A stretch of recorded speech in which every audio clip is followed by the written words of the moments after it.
Bethesda's Fallout 3 dropped on the 28th of October 2008, and the last DLC dropped a year later on August 3rd. The spin-off game, Fallout New Vegas, dropped a year later on October 19th, 2010, and the final DLC dropped just under 1 year later on the 20th of September. 4 years later, November 10th, 2015, Fallout 4 was unleashed upon the world, stampeding everything and everyone in its wake. The game's final DLC, Nuka World, following shortly behind in August of the following year. 2 years after Nuka World came out, Fallout 76 came onto the scene to... well, there were opinions. What is my point, though, of meandering down the long and troubled road of Fallout's release schedule? Well, it's mostly to paint a picture. I still remember when rumors and speculations that a new Fallout game was going to be released, and then seeing the actual trailer when Fallout 76 was announced. Looking back, even though the game was almost lockstep in the release schedule that Bethesda has held for the franchise ever since Fallout 3, one thought remained in the forefront of my mind all the way up to launch. Why so soon? Whatever the reason was, I think we can all agree that Fallout 76 dropped in a less than acceptable state, to put it gently anyway. Even though it's direct faceplant upon the uneven concrete of life, the game has managed to evolve, upgrade, and has introduced new and unique concept across its 5-year lifespan. Fallout 76 is 5 years old. What the fuck? In that time, there have been a lot of experimental ideas that they've tried out. Some good, some not, but one of the strangest ideas came in the form of a Battle Royale style game mode aptly referred to as Nuclear Winter. For those of you who don't know, don't remember, or don't care, Nuclear Winter saw 52 residents of Vault 51 go head-to-head in a death match in the middle of a blazing wildfire, collecting weapons, armor, and resources in order to duke it out against both the world's monsters as well as other players to be the last Vault Dweller standing. There's also a bit of lore behind these death games, but just like with everything else in the Fallout games, no one really cares about the lore. After being online for just over 2 years, the Nuclear Winter add-on would eventually shut down on September 8th, 2021, due to low player engagement and a lack of frequent content update. However, even though the fanbase was small, it was energetic and extremely devoted.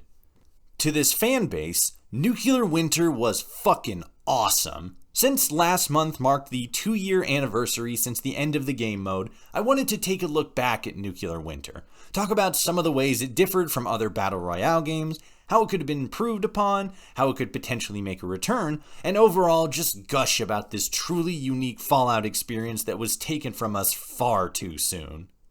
Dropping into a game of Nuclear Winter first saw you entering the lobby area, which was the entirety of Vault 51, or at least most of it, as certain sections of the vault were locked off unless you reached a specific level among the mode's Overseer ranks, which was basically like a battle pass similar to Fortnite or any other Battle Royale style game.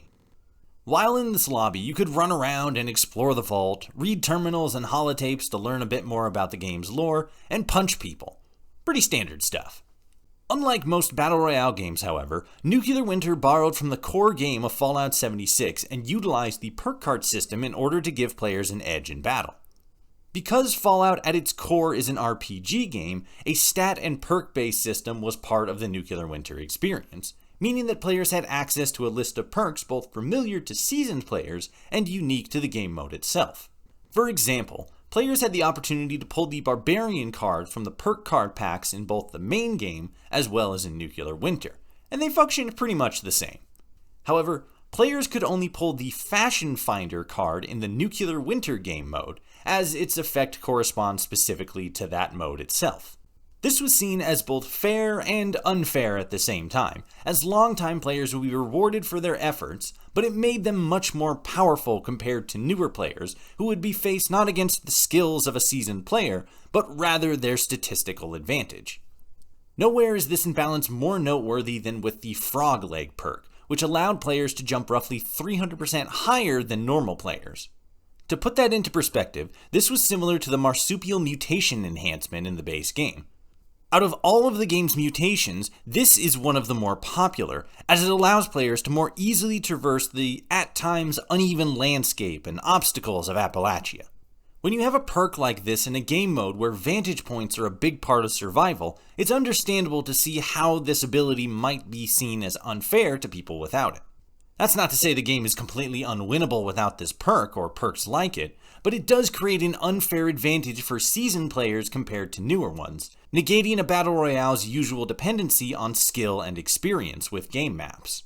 This is perhaps one of the biggest differences between Nuclear Winter and other Battle Royales, and to this day is something that is still heavily discussed as to whether or not it's a fair and balanced approach to these kinds of games. Before any game can begin, however, players are given the opportunity to vote between two different maps the match will take place in. 9 times out of 10, however, this is usually an effort in futility, because everyone always wants to play on that stupid Morgantown map instead of on Flatwoods. That's where the big long bridge is! Interestingly though, Flatwoods was the only map released to have 2 different versions, moving slightly east to touch along the river. There were also 2 additional maps that were revealed to be work in progress before the mode was shut down: Charleston and Harper's Ferry. Whether or not you started a match with a friend or chose to go it alone, able to be in teams of up to 4, you are able to spawn anywhere in the game you want by placing a dot on the map. This means that you and your potential teammates could split up and drop at different points on the map, gathering more loot in different locations and meeting up later. Obviously, this has its own downsides, as you become easier targets for bigger teams to pick off. You could just get an unlucky roll, however, and pick a location where loads of other players chose as well, meaning that players could drop very quickly at the start of a game if they didn't all scatter straight away, which most don't. This is where another big flaw of the game mode is revealed, as there were reports that some players could actually spawn in much faster than others depending upon their graphics cards. Whether or not these claims were confirmed as something accurate, we never found out, and since the mode has been offline for so long, it's likely that we won't ever get a satisfying answer. Looking at the scale of the RPGs that Bethesda usually puts out, however, and how much puppetry is used to string everything together, it's likely, but Todd Howard is the only one that knows for sure. And Todd ain't talking. As I mentioned before, the contest exists with a slowly enclosing wildfire, making the game's playable area smaller and smaller, as in many Battle Royale games. Eventually, players will run into other players, most likely kill each other in the process, and or be killed by animals, insects, and even scorch beasts that can appear on the map. While the presence of AI enemies is another big factor that set Nuclear Winter apart from other Battle Royales, perhaps the biggest difference was the presence of nuclear launch code briefcases, which allowed anyone who collected 5 of them to drop a nuke somewhere on the game's map. After the bellowing of a nuclear launch siren and a short countdown, a massive explosion would shake the game map, wiping out multiple players at a time. Dozens if the wielder was smart enough and patient enough to wait until closer to the end of the match, or just got lucky, and could even be used to steal victory from the jaws of defeat. The mode shared the base building feature from the main game as well, allowing you to build basic structures like in Fortnite, but also allowing you to build turrets and other traps in order to damage players. People have won games strictly on their base building skills alone. Ironically enough, just like Fortnite before base building was removed. Now, I've played my fair share of Battle Royale games in the day. PUBG, Warzone, I even tried a little bit of Guerrilla Freestyle, and I sucked the big one at all of them. I'm not good in stressful situations that require accuracy. When it came to Nuclear Winter though, even though that stress was still there, it didn't feel as much so in Nuclear Winter. Perhaps that was the comfort of playing in a Fallout setting. Perhaps it was something I was just more so easily able to figure out and get good at.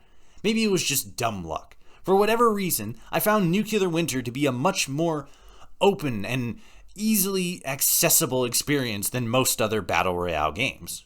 I can't say with 100% certainty if Nuclear Winter was a good Battle Royale game. I can't even say if it was a stable one. What I can say, though, is that it was incredibly unique based on the other games in the Fallout franchise.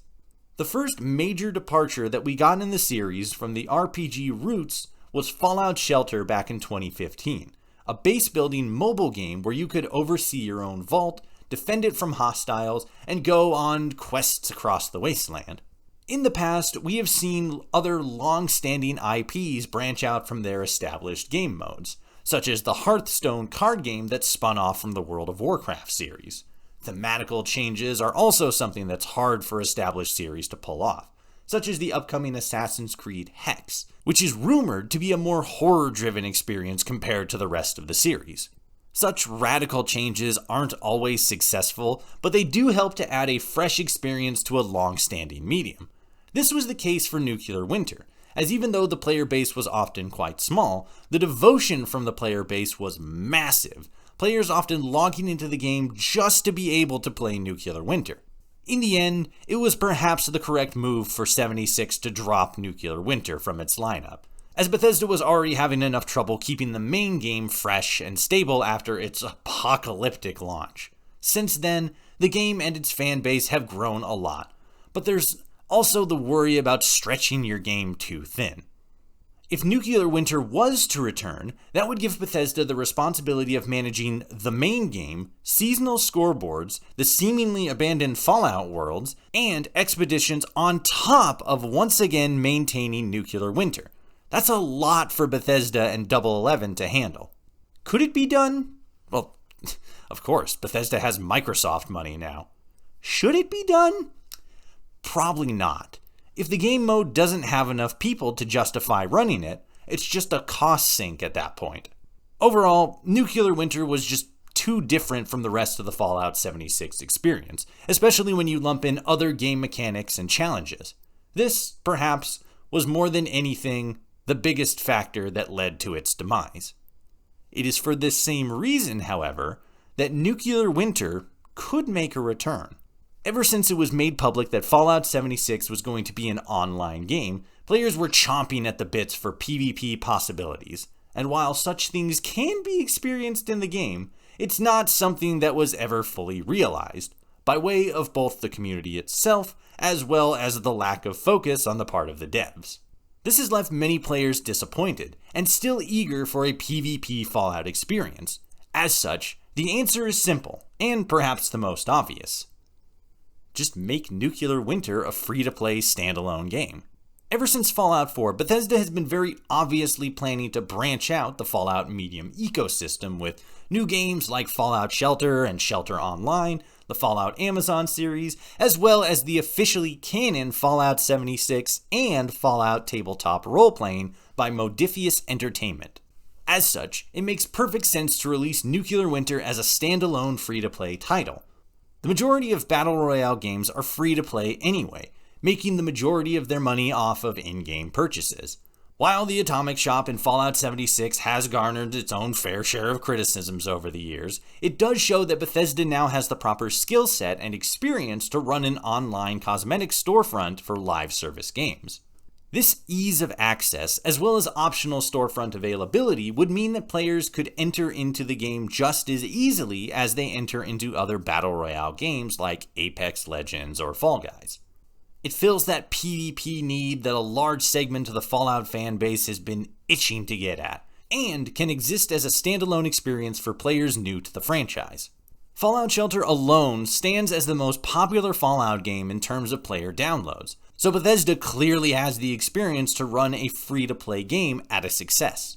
While I do think a few things would need to be addressed in order to even out and stabilize the game mode, such as the aforementioned overpowered Frog Legs perk, minor tweaks and changes to the game could be made, and it could lead to a very successful entry into an ever-growing genre of multiplayer competitive games. Will we be seeing Nuclear Winter as the next big esport? Probably not. But sometimes ideas are just so crazy that they just might work. And when it comes to the Fallout series, a dash of crazy is often needed to survive in the nuclear apocalypse. Again, however, Nuclear Winter's biggest hurdle was its ability to retain a steady player base. Would this problem be solved without the $60 entrance fee into Bethesda's lowest rated game, just to be able to play this weird and wacky PvP Battle Royale? Who can say? These, however, are just my thoughts, and now I want to hear yours. Do you think Nuclear Winter could survive as a standalone free-to-play game? Or is this mixture of genres and gameplay just too bizarre for a significant portion of the fan base to latch onto? Let me know your thoughts down in the comments. Until next time, I thank you so much for watching, like and subscribe and stuff, and I'll see you all out there in the wasteland.